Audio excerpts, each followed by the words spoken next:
Hi guys, my name is Juliana and welcome to my YouTube channel. Before we begin, let's address the elephant in the room. My hair. Did I dye my hair? Yes. Is it mental illness? No. It's called self-expression. At least that's what I'm telling myself. It was supposed to be brown, and I think it is, okay? But in some lighting, it looks a bit orangey. So yeah, take it how you will. I am curious to find out how it's going to look on camera. Anyway, today we are going to rank all the Phase 4 content of the MCU. And guys, first off, my general thoughts on Phase 4. Is it my favorite phase? No, not at all. But does it deserve the hate it gets?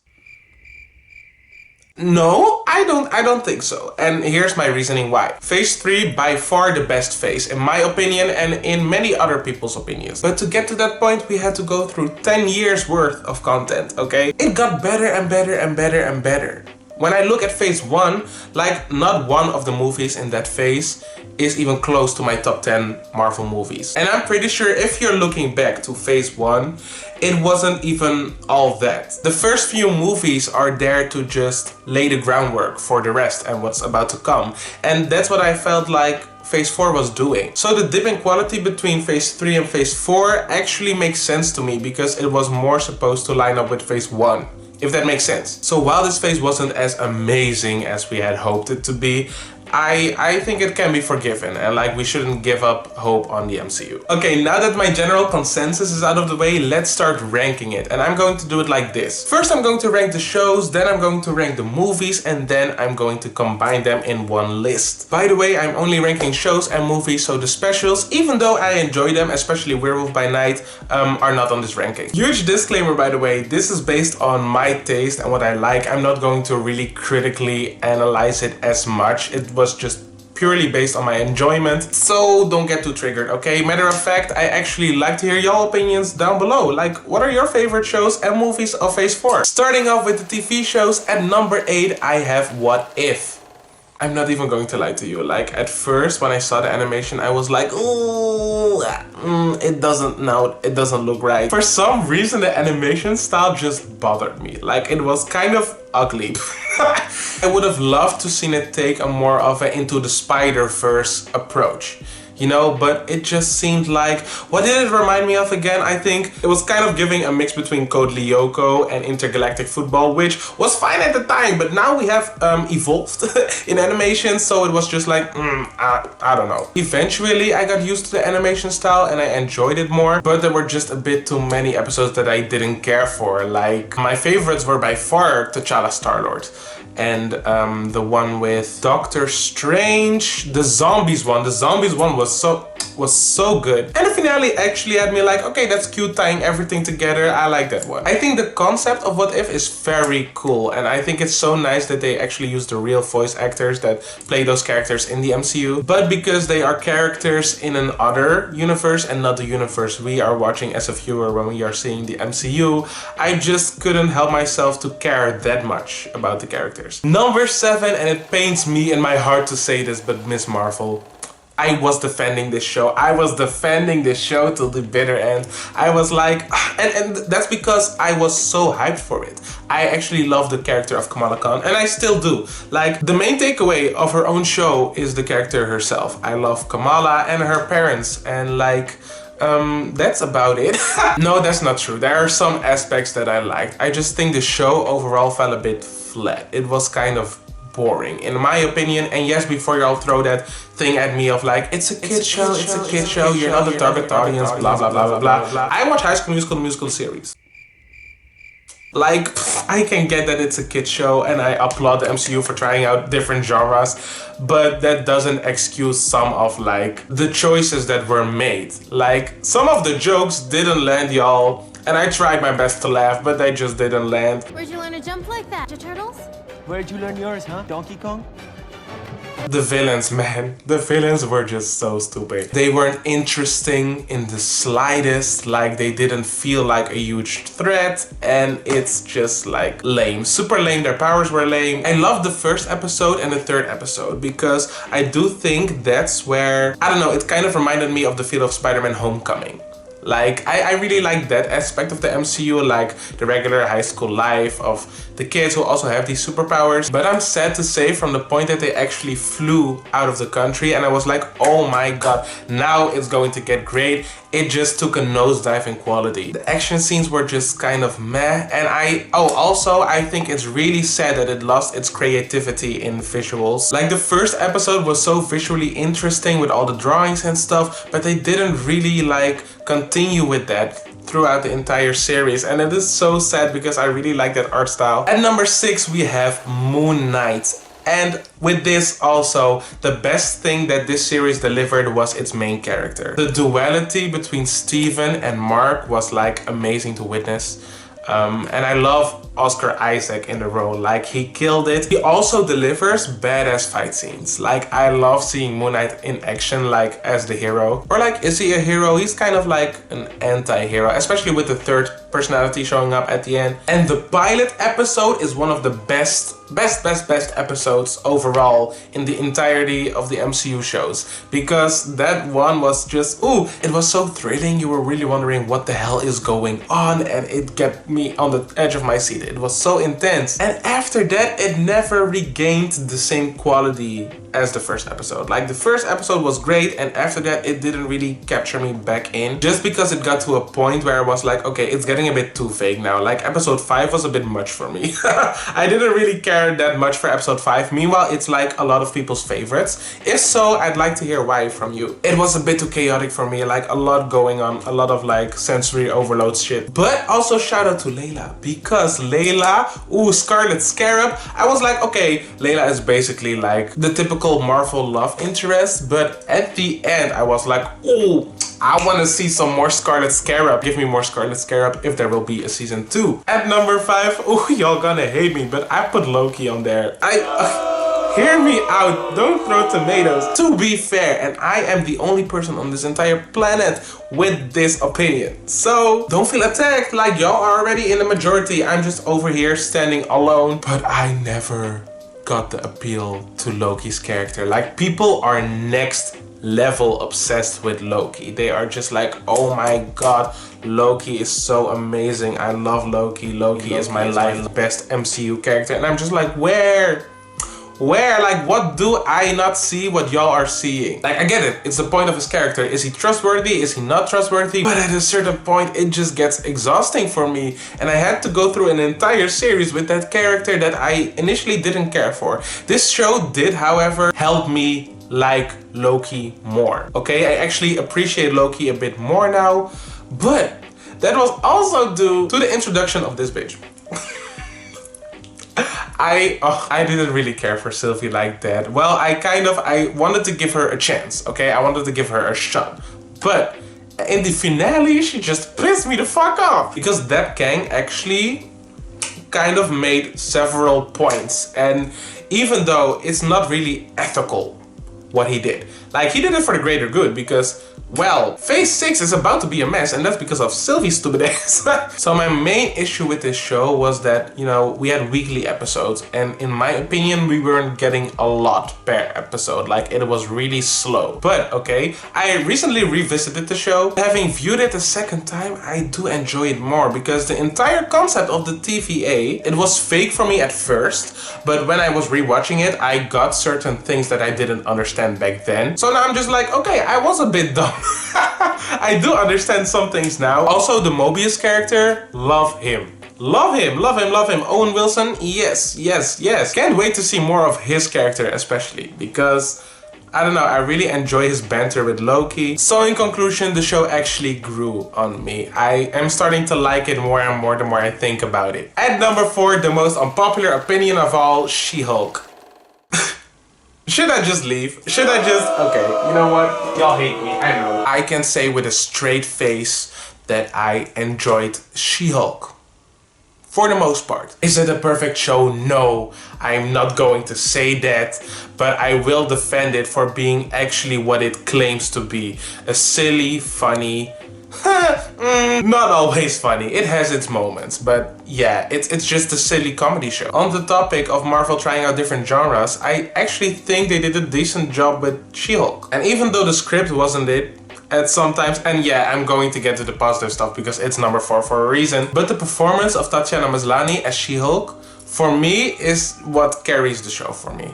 Like, she is such a great new addition to the MCU. And am I biased? Yes. Yes, I am biased, and I will fully admit that because I'm an Orphan Black stan. I love Orphan Black, and Tatiana was so good. So when I heard that she was going to play She-Hulk, I was like, yes. Yes, Tatiana getting some work. And she nailed it because her Jennifer Walters is way more complex than some people give her credit for. The duality between both her characters as She-Hulk and Jennifer Walters, and like, who is better? Am I better as her or am I better as her? Do I even like myself or do I just like this version of myself? It's deep shit.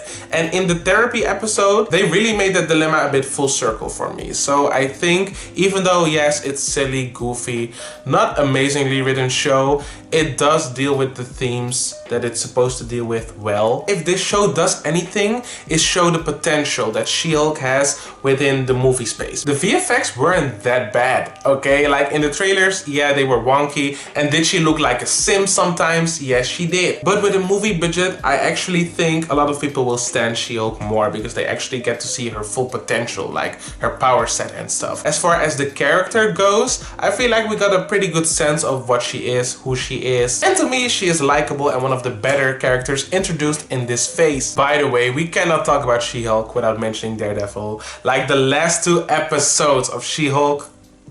Also, episode 4, a personal fave. At number 3, we have Hawkeye. This one is solid. It's a solid, fun Christmas comedy show. And it actually gave you a holiday feel.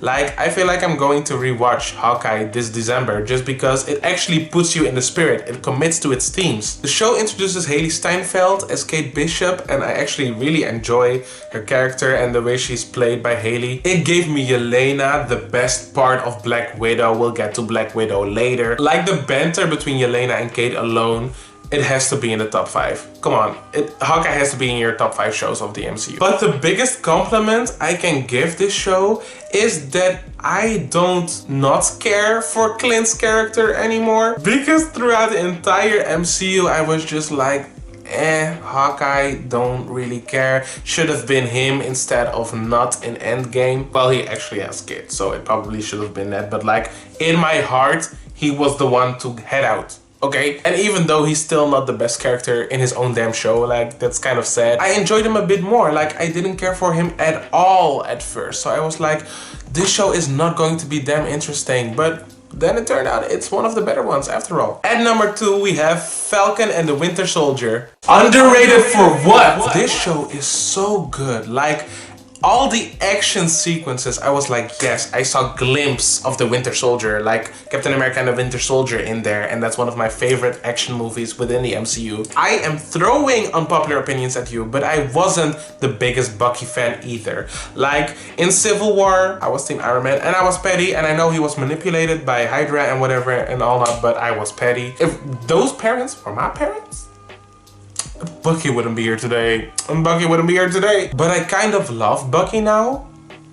Yes. When a show manages to do that, like give you a full 180 on a certain character, I think it succeeded. Also Falcon, like haha, funny guy, nice side character, but they also made him way more than that he was in the entirety of the previous MCU content. The political commentary as well, like they nailed it. They nailed it. Applause, applause for that. And that scene, you know that scene with the shield and that fucking US agent that was carrying the shield with the blood on it. Like, iconic. Iconic. Oh, I hated his guts. I hated his guts. And when I tell you, I screamed when I saw Ayo. I screamed when I saw my girl from the Dora. Loved her when they beat John Walker's ass. Also, one of the best MCU TV show scenes that there are. And we can't forget Zemo. They actually made one of the most complicated MCU villains into a fun character without it being like, oh, they actually made a joke out of him or anything like that. No, in my opinion, they even made him more interesting than he was in Civil War, and he was already pretty interesting in that to me. So yes, a lot of love for Falcon and the Winter Soldier. I actually enjoy that product, and people put it below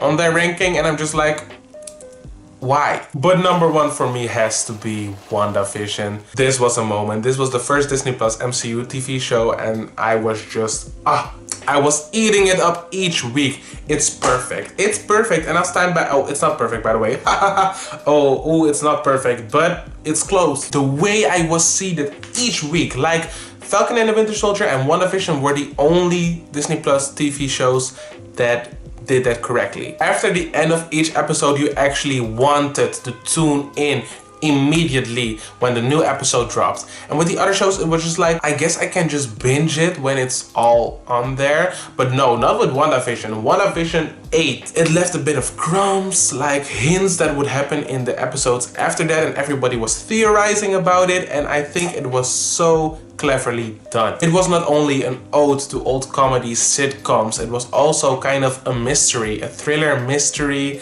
and it was amazing. I loved the moments where it was so lighthearted and fun, and then suddenly it became dark, like really, really dark. And I loved all the characters, okay? Wanda, Vision, Monica, Darcy, Jimmy, like Agatha even. It was amazing, especially episode 4, when you saw what happened to Monica, like with the blip and stuff. It was just like, whoa, damn. And I already told you it's not perfect. That's because of the finale. It was kind of like, okay, Marvel generic final battle, whereas the rest of the season was so creative and something that Marvel has never done before, and really admirable. And to end it in kind of a basic, it was good, but still a bit basic note, that was kind of like But by far the best thing about WandaVision is Miss Elizabeth Olsen and like Wanda's journey throughout the entire show. Grief was depicted in such a creative and at sometimes heart-wrenching way. Like, you really felt for her. And like, I can't give this show enough props. Okay, it also gave us a banger, like Agatha All Along. Come on, y'all, come on. And now that we've talked about all the shows, let's talk movies, y'all. With at number 7, Eternals. I woke up, sorry. Boring. Oh my god, I almost fell asleep. And trust me, I am not just an MCU lover, okay? I'm not a basic MCU fan, I'm a movie fan, so I can appreciate a good character-driven project. But the characters have to be interesting. Like, I did not care about any of them. Well, there is one character that I think was cool, but like, she wasn't really explored. Like Makari, her power set, loved it, okay? But the other characters, and it's extra disappointing because the casting was so on point. You have Angelina Jolie, Salma Hayek. I love Salma Hayek. How you gonna do that to her? How you gonna do that to the Salma Hayek? What y'all did. Brian Tyree Henry, Kumail Nanjiani, love them, but like the characters, it was just not giving. It was such a weird combination because they had to put in kind of like the Marvel humor, but it wasn't a fit with the tone of the movie. It was just a general mismatch. Not a lot of action, like all the action was at the end, and it was a bit lackluster. And it introduced the most annoying character of all in the MCU, in the entirety of the MCU, this bitch. I came out of the movie with such a negative, like, I was grumpy, and that never happened ever to me in an MCU movie. I walked out of the movie theater grumpy. Maybe it's because I had such high expectations, like the visuals looked amazing, and to be fair, they were, technically from a visual standpoint, it has its great moments. It is beautiful at times. But like, if I wanted to look at something beautiful, I can just search for nice screensavers on Google. I want to be entertained, and I wasn't. And I really wanted to rewatch Eternals, but I just couldn't get myself through that feeling again, so I didn't. So yeah, that one wasn't for me. And I felt so bad because on my TikTok For You page, everybody that I know was kind of like praising Eternals, and I was like, what am I not seeing that y'all are seeing? At number 6, we have Black Widow. And this movie was just It was and I was just like, oh my god, I wanted to see the origins of Natasha. Like, that could have been such a badass movie. Like, they did my girl Natasha wrong through the entirety of the MCU. And what I mean by that is that they haven't given her really a place to shine. Like, you gonna give her a solo project after she dies in Endgame? Are you for real right now? Of course I liked Natasha in the movie. I liked Scarlett Johansson, but this wasn't really her movie. It was the Yelena show.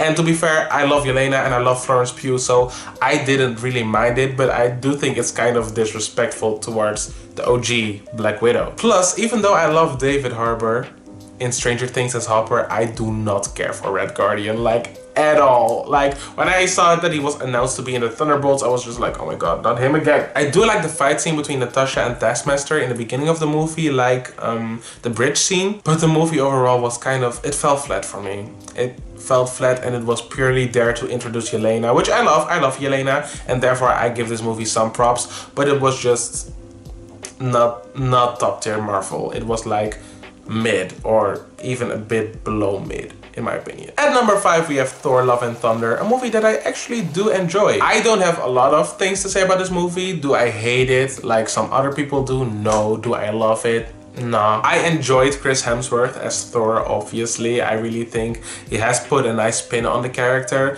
but I do think that as far as the movie goes, it's kind of like, you know, you bake a cake and everybody says, ooh, I love how sweet the cake is. The cake just, it hit right. But the only thing you hear as a chef is that they like the sweetness of that cake. So what does the chef do? He's like, okay, y'all like the sweetness, let me add some more sweetness. And he puts the entire bucket of sugar in the mixture of the cake.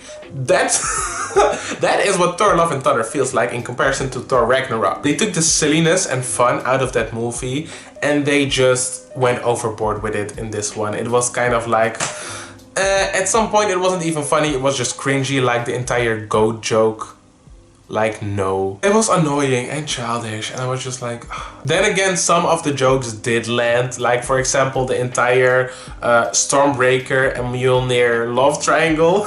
Funny stuff, the final battle with all the children getting powers and beating the villains to death. I actually thought that was kind of funny too. Also, another positive thing, some of the shots in this movie were beautiful, like visually stunning. But apart from that, the movie could have toned down on the comedic aspects just a little bit, because it was so heavily comedic that the entire cancer plotline of Jane was just misplaced basically in this movie, because it was shits and giggles and funny, ha ha ha, and then bam, she dead. Didn't work. That didn't work for me. At number 4 we have Doctor Strange and the Multiverse of Madness. This movie was a bit disappointing to me, the Multiverse of Madness part especially, because there was one good multiverse scene with like the Illuminati, but besides that, not a lot of multiverse. It wasn't even called Doctor Strange Multiverse, it was Multiverse of Madness, so you expect epic shit to happen. Then again, it was basically the fault of our own expectations also a bit, just because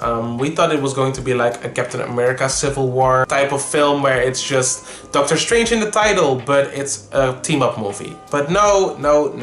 So it let me down a bit, and maybe that's partly my own fault, but whatever. Besides that, Wanda's character was both like the best part of this movie and also kind of a disappointment. The director hasn't seen WandaVision, and you can tell, because all of the character development she had in WandaVision, which I loved, was gone here. She went full on crazy villain, and yeah, that's what I did enjoy also about the movie, because she is the Scarlet Witch, and in the comics she does go mad eventually, but it happened in such an unnatural way. Like, we didn't get to see the build up to her madness and craziness. Like, between WandaVision and Doctor Strange, she is like two different types of characters, and it's kind of confusing. But then again, Wanda is Wanda, and Wanda, she gon' eat whatever she is in, because she did that. She was such a threat in this movie, and her powers were so cool, and she was just killing people left and right, and I enjoyed it.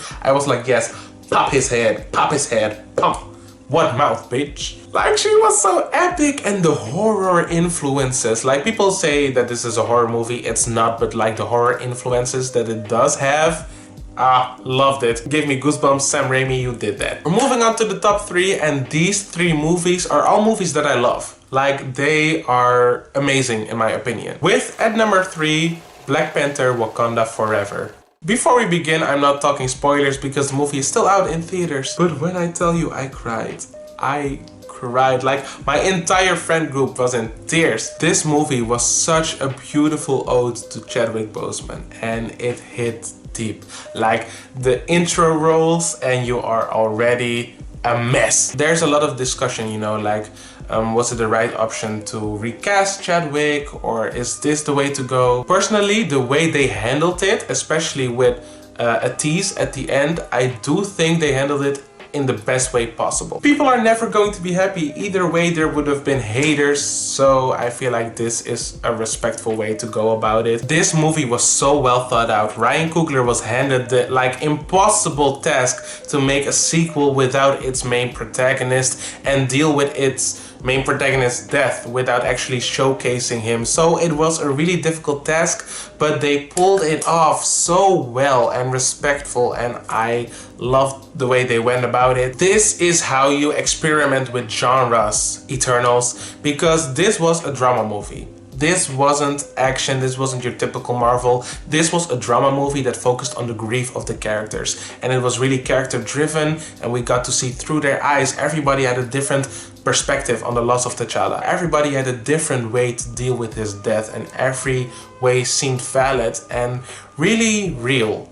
Like, this movie is probably one of the most realistic and emotional movies in the entirety of the MCU. What was so good is that it wasn't just like the grief part in the beginning and then okay, let's move on to the war plot between the Talokan and the Wakandans. No, the grief stayed throughout the entire movie, and that's so real because even though you think you are facing like high stake battles such as things like war, your own personal problems still have impact on you. That grief is not something you just throw away after the first third of the movie. Now, of course, it's going to say throughout and it's going to be heavy. Yes, it's not your typical haha, funny Marvel movie, but it doesn't try to be, and it has good reason not to be, you know? It deals with multiple themes because Shuri's character, for example, right, not only deals with her grief of losing her brother, but also like struggling between her own cultural values, you know, like she has doubts about God and religion and stuff like that, and spirituality,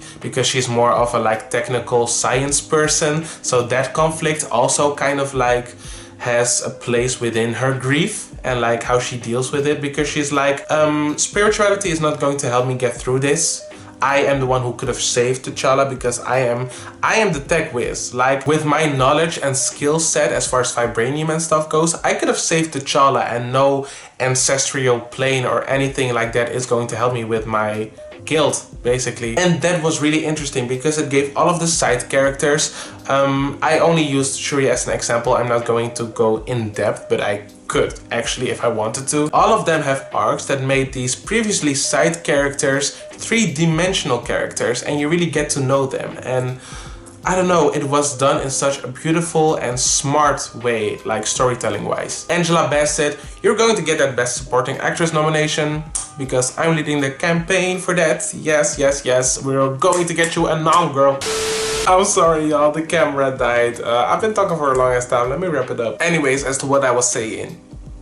What was I saying? What I loved is that the Talokan actually seemed like a genuine threat. Like, I was scared for all of the characters throughout, because the Wakandans were like invincible beforehand in the MCU, but I feel like they actually found their match. The Talokan were deadly, okay? A lot of casualties in this movie, by the way. That was like quite shocking. If I have to give some critiques, is that like, because of the movie dealing with grief, and that being the center point, it took a bit away from Namor and the Talokan, in my opinion. Like, I would have preferred if they had a different villain in here that isn't as iconic as Namor, because Black Panther versus Namor in the comics is a huge deal.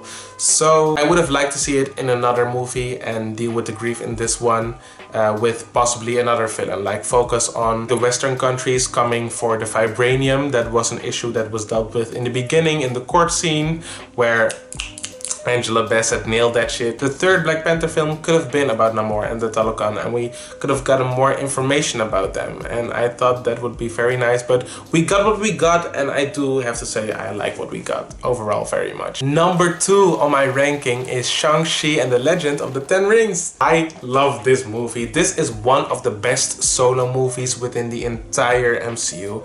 I'd argue that it's probably top 3 solo movies within the MCU. Yes, I said what I said. It was so fun, action-packed. The action scenes in this movie were so memorable and like thrilling, exciting. I loved it. I absolutely loved it. Characters from Shang to Katie to Xialing to Tony Leung in this movie, like, he was a great villain. He was a great villain. He was a bit stupid. Like your wife is dead, sir. I don't know what to tell you. But he made for a pretty good villain, like the father-son dynamic of it all. And this movie kind of gave me the feel that the first Black Panther gave me, where they introduced this entire new world, the world of Black Panther, right?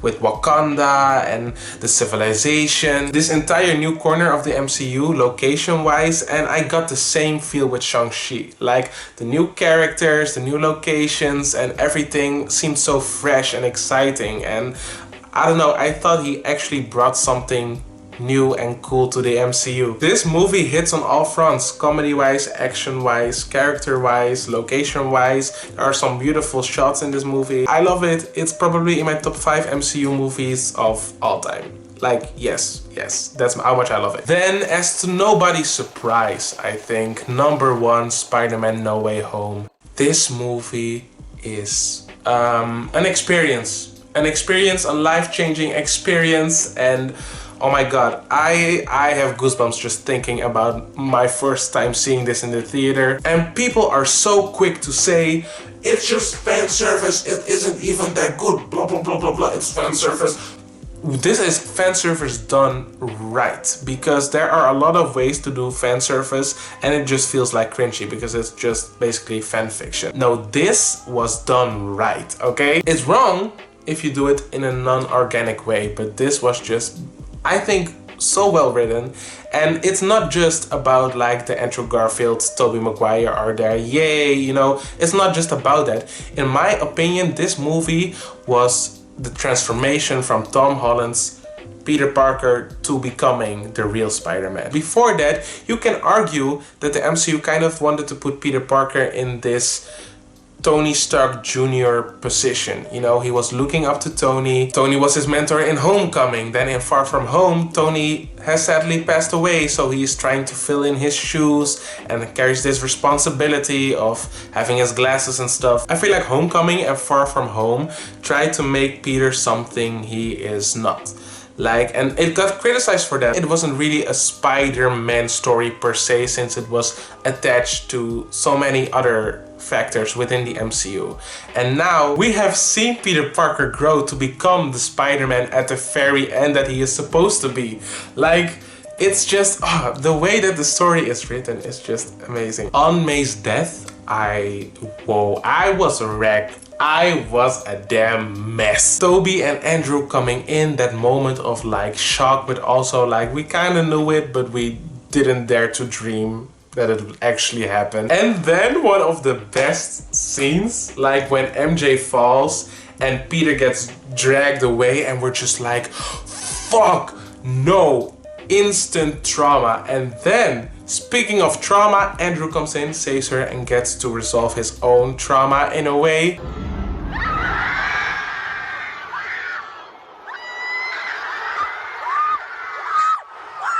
It's just brilliant. I have goosebumps talking about it. It was so cleverly done, because they easily could have had a shit plot.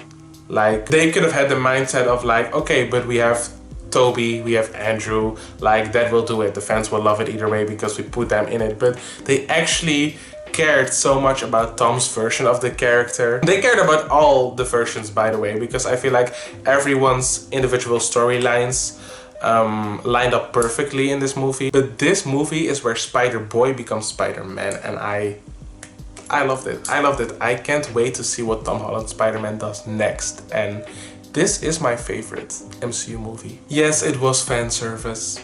It was fan service, but I have been serviced. I have been satisfied with what I was given.